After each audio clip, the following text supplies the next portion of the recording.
Hello and welcome to my channel. My name is Nina Elise and I am a mindset and manifestation coach.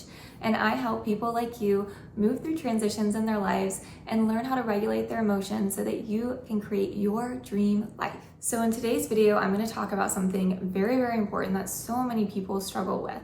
And that is being in a depressed or a sad state and how to actually move out of it. In this video, I'm going to share 3 of my top tips for shifting your emotional state when you are in those darker days so you feel a little bit more lighter or accepting of where you are at. These are personal tools that I have used for myself and have used with different clients to get them from a different state so they're not stuck feeling depressed or sad. So if you are ready to start feeling better, let's dive in. The first tip is to give yourself grace. So let's be real, not everyone is happy 24/7. We are human beings, we have a range of emotions, so it is normal to have our highs and our lows.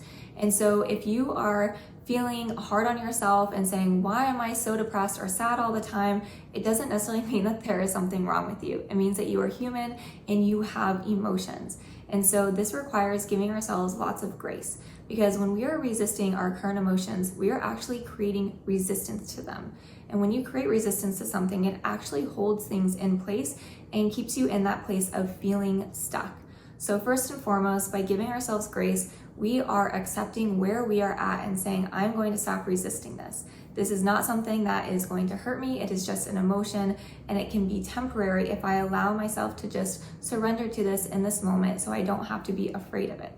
In these moments when I can be hard on myself or feeling low for longer than a day or two, I tend to ask myself, what would I say to one of my really good friends if they were feeling this way as well? And those are typically the types of words that I use with myself to comfort myself in that moment that I feel sad or depressed. The next tip is to use your emotions as a guidance system. Your emotions always stem from your current thoughts, belief systems, or identity. And sometimes this can take a little bit of reflection to really get to the root of where these emotions are coming from. So if you are feeling sad or unhappy or depressed for longer periods of times, this could be an identity that you have held on to or created for yourself because it has brought you benefit in the past. And maybe that's not the case in this moment. And so we get to take on that responsibility of figuring out what is going on within us. So an exercise that has helped me in the past and my clients is doing a brain dump of all of your emotions, the thoughts, and the beliefs around all of that. And that might look like writing it all down in 1 or 2 or 3 or 4 or 5 pages and just basically doing a huge brain dump.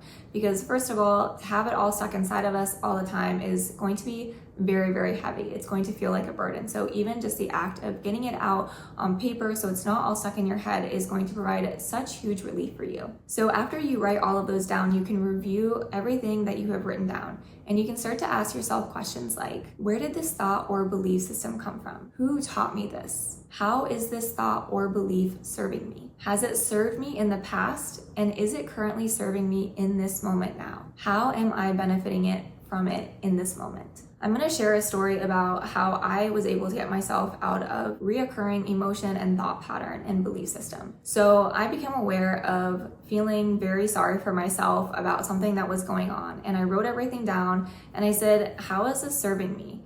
In the past, when I played the victim or was telling people like, oh, this happened to me, they would feel sorry for me. So at a young age, I translated being a victim as being able to get love and attention from other people. And so in that moment, I caught myself feeling that way. However, the funny part was that I was actually by myself. And so I said, okay, if I'm by myself and I'm playing the victim, but there's no one around to witness this, how is this emotion actually serving me? And it was like this moment of realization of, I actually don't have to feel this way. And it became a moment of choice for me when I became aware of that actual pattern.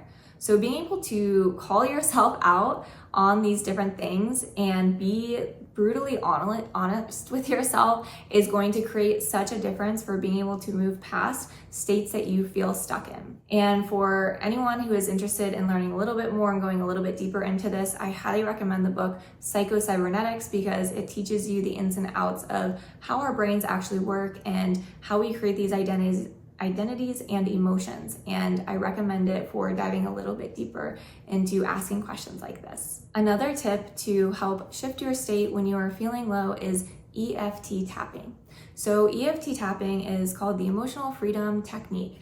And what you end up doing is tapping on different parts of your body to rewire what is going on in your inner world. So by acknowledging the emotions that you are feeling and the thought patterns that you're having and switching it to something that is more empowering, you are literally rewiring and creating new neurological connections in your brain by tapping on specific or meridian points within your body. EFT tapping is so powerful, and it can shift your state in just minutes.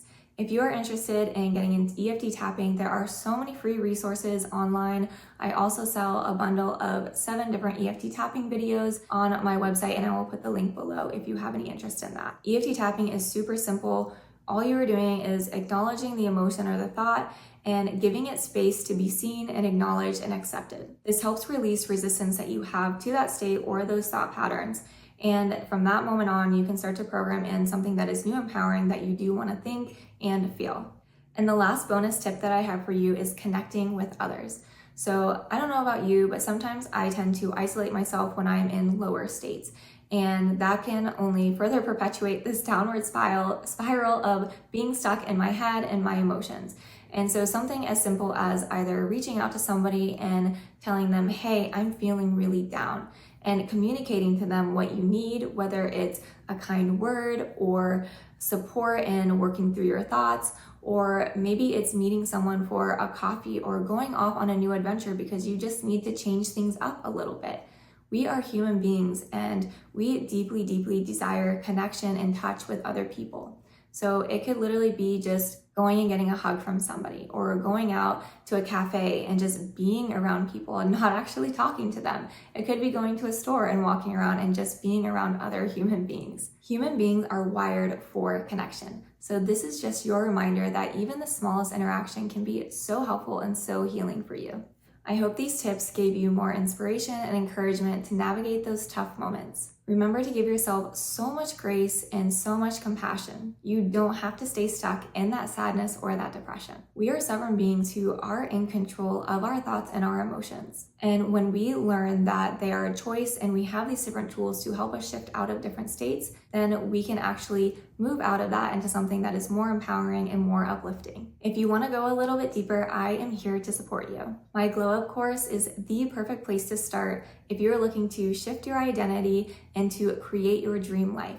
This helps you reprogram subconscious belief systems and step into the actual version and person that you want to be and how you want to feel. And if you're looking for more personalized guidance, I also offer one-on-one coaching sessions where we can work together to uncover underlying belief systems or emotions, rewire limiting beliefs, and create a roadmap to create your dream life. Check out the links in the description to learn more. Remember, you don't have to do this alone. There's always support all around you. Don't forget to like and subscribe and share with a friend who may need to hear this.